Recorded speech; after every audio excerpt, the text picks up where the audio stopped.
I'm Jeremy. I'd like to start my toast by raising a glass, though I don't have one. I'd like to raise a glass to the host tonight. This has been an incredible experience, a gorgeous, gorgeous wedding, and it would be impossible without the Sharmas.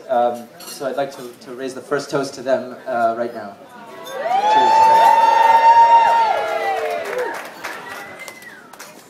Cheers. I have this religious feeling about Chloe. I met her nearly 10 years ago during our first days of college, and ever since then, I have this tendency to doubt that she's completely human and not partially divine. At first, I used to enjoy walking around campus with her because thanks to her, we got lots of attention. I could feel other girls wondering about us. What could this short little guy offer such a tall, gorgeous woman? By association with her beauty, my freshman year stock soared. But I quickly came to discover that I had made an exceptional friend. More than a friend, really. Chloe's a teacher, a counselor, a stunning interlocutor. She's the greatest reader I know. Chloe is an amazing human being. I'm not going to make it through the speech if I look at Chloe. I'm going to look over here. Chloe is an amazing human being.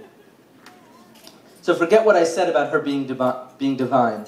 Chloe is unrepentantly human in all the right ways. Thus, it's safe to say that knowing Chloe is an ethical experience. She's a reminder that no matter how broken the world is, and no matter how poor a job you're doing at fixing it, there's still good, meaningful work to be done. She's a true friend.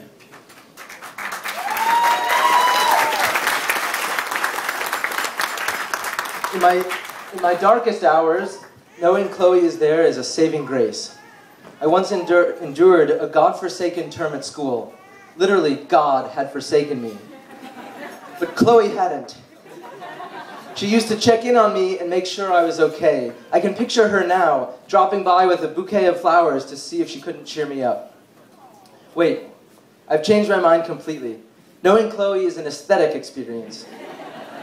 She appreciates beautiful things. She has the deepest fondness for literary beauty imaginable. And she sends you beautiful things. She sends books. She sends little gifts when she's traveling. She sends postcards. All spring long, while New York was insufferable, she sent me text message photos of the blossoms in DC. Chloe is a giving person, an arbiter of taste, and if I had children of my own, I would tell them that Chloe is the person I would most wish them to emulate. So in a sense, I was always tempted to say that no man could possibly be good enough for Chloe. And then this guy shows up.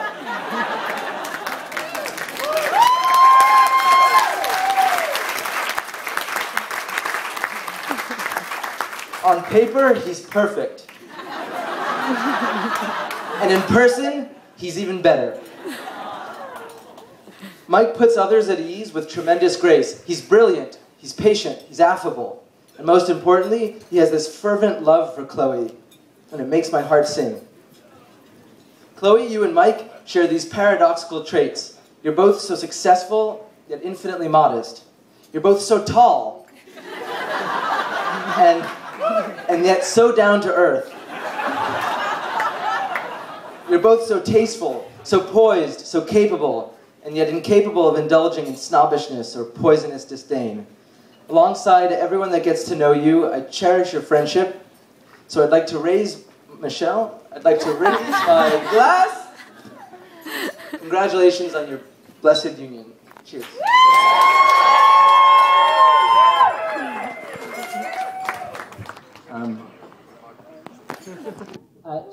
My name's David Schleicher, and I've known Mike for a long time. Let's go for a minute.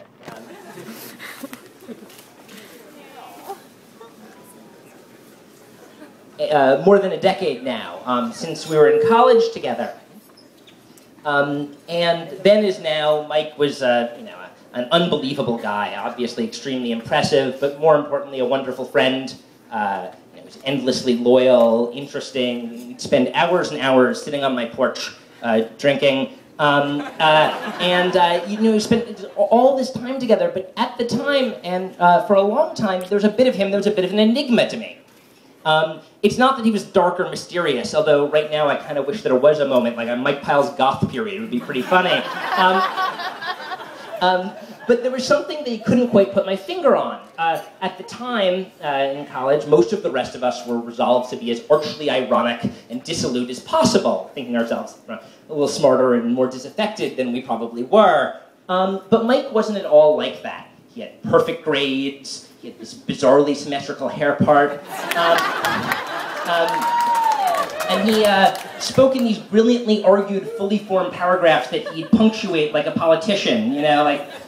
Should I film it? And he was really interested in politics and really ambitious, but at the same time, spoke with these kind of earnest tones about his patriotism and his, earnest desire to make the country a better place. And yeah, this is a 21-year-old I'm talking about. This is serious. And I just couldn't quite figure out how seriously to take it all. I mean, was this guy for real?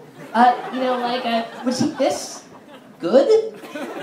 It was difficult to figure out. And when he spoke about his childhood in his hometown, this became even more apparent.